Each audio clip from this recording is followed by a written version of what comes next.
I didn't really have any expectations because I had no idea about America. All I knew is that my parents said, oh, we're going to move.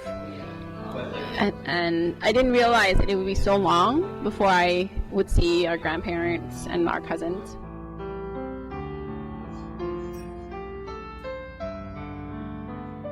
My first year in elementary school was with a Vietnamese ESL teacher. At the time, I would constantly be interrupting people and showing them how smart I am, or like answering questions for other people, because I just wanted to prove myself, right? The 1.5 generation, those born in Vietnam and came to America with their parents at a young age, have experienced a longing for their home country before or during their self-identity development.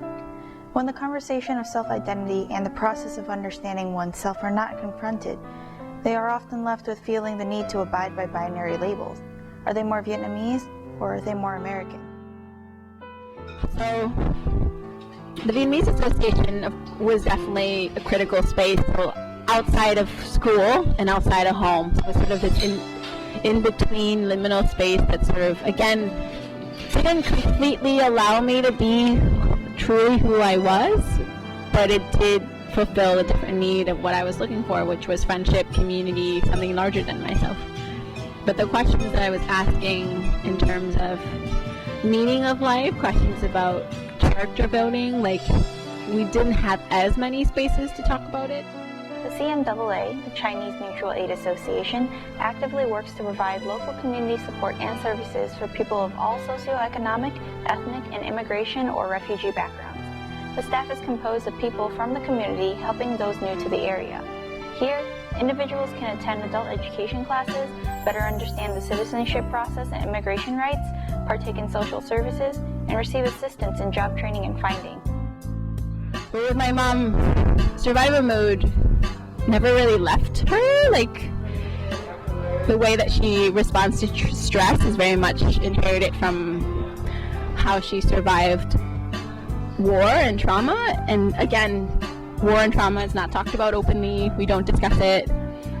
Very rarely, every once in a while, they would share like stories about what happened to them, but it's not repeated.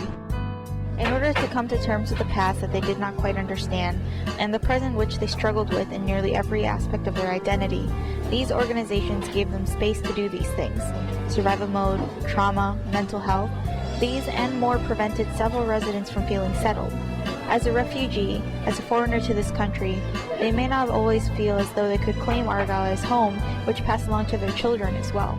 The process of trying to settle into a city, you spread your seeds, right? Like you try to connect with as many people as possible, and you try out these different areas of your life and see if any of them can continue. One of the ones that has thrived over the years is the Vietnamese part of me, the Vietnamese connection. And I'm really, really grateful for it because I didn't expect it to be so rewarding, because being Vietnamese was such a struggle growing up. Because you were like the outsider, and I remember in high school definitely trying to like forget the fact that I was Vietnamese. And then by living in Vietnam, I was a lot more okay with how American I am. And coming here again, I'm like, okay, I'm also a lot more okay with how Vietnamese I am.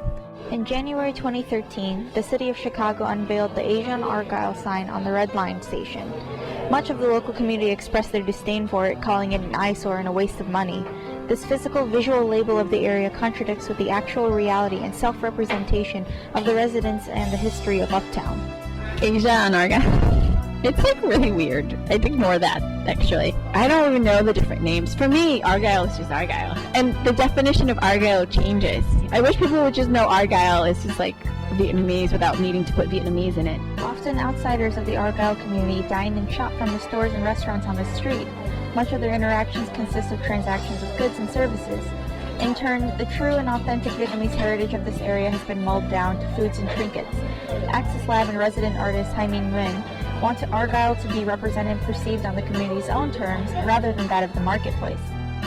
You don't have to accept everything about what's been given to you and what you've inherited. So you can choose what works for you, and you can choose what helps you make you and become a better person moving forward. And you don't have to keep around aspects of the culture that you've inherited if it doesn't work for you.